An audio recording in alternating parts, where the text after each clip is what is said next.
Salam saudaraku sekalian, kali ini saya ingin menyampaikan renungan berjudul Menerima Mahkota Kehidupan. Untuk itu silakan subscribe, share, dan like renungan ini. Tuhan memberkati. Berbahagialah orang yang bertahan dalam pencobaan, sebab apabila ia sudah tahan uji, ia akan menerima mahkota kehidupan yang dijanjikan Allah kepada barang siapa yang mengasihi Dia. Yakobus 1 ayat 12. Orang percaya tidak luput dari pencobaan. Pencobaan terjadi karena rayuan iblis dengan segala tipu dayanya. Dia berusaha membujuk manusia agar melawan Allah dan ajarannya.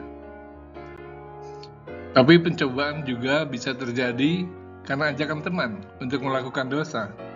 Namun yang paling banyak terjadi adalah karena kehendak sendiri demi menuruti nafsu kedagingan, yaitu menuruti nafsu perjinahan, keserakahan, kesombongan, dan ketidakpedulian terhadap orang lain dan lingkungannya, demi memenuhi kepentingan dan cinta pada diri sendiri.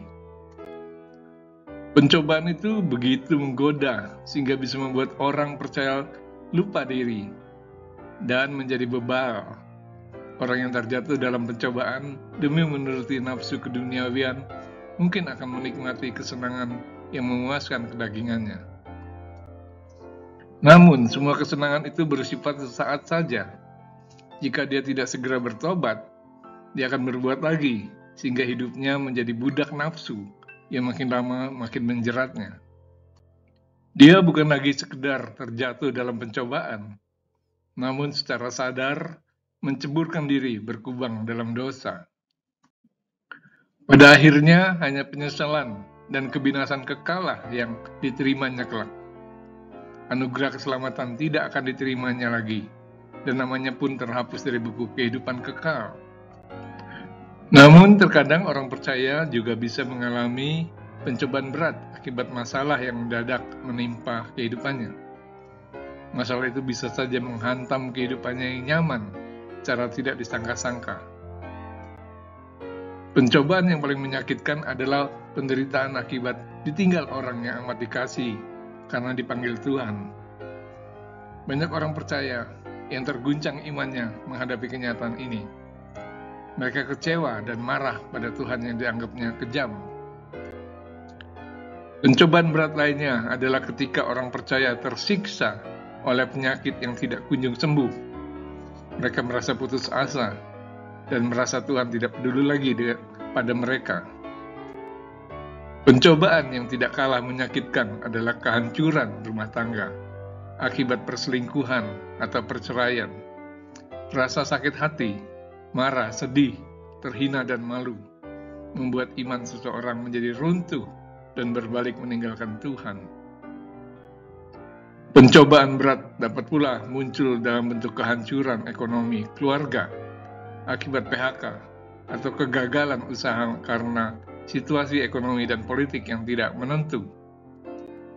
Hal ini bisa menyebabkan seseorang menyalahkan Tuhan yang dipandangnya tidak mampu melindungi hartanya. Tidak seperti yang selama ini didengung-dengungkan dalam khotbah hampir tiap minggu. Mereka bersungut-sungut, "Bukankah aku sudah banyak memberi persembahan di gereja? Mengapa harus mengalami kesukaran ini? Mana janji-janji berkat-Mu Tuhan?" Kebingungan dan kepanikan itu menyebabkan mereka tidak lagi mengandalkan Tuhan, tapi mengambil jalan pintas atau melakukan tindakan yang tidak diperkenankan Tuhan. Sebagai orang percaya, kita harus kuat dan tahan uji terhadap pencobaan dalam bentuk apapun, baik bujukan berbuat dosa maupun akibat terkena masalah berat, sebab orang yang tahan uji akan menerima mahkota kehidupan. Lawanlah godaan iblis dan nafsu kedagingan, sebab akan menghancurkan hidup kita. Percayakan hidup ini pada Tuhan, sebab Dia sanggup menolong kita mengatasi pencobaan tepat pada waktunya. Nantikan pertolongan Tuhan dalam doa dan pengharapan. Jangan menghujat Tuhan, sebab masalah kita akan makin buruk. Yakinlah di balik pencobaan itu ada kemenangan dan sukacita besar ketika kita tahan uji.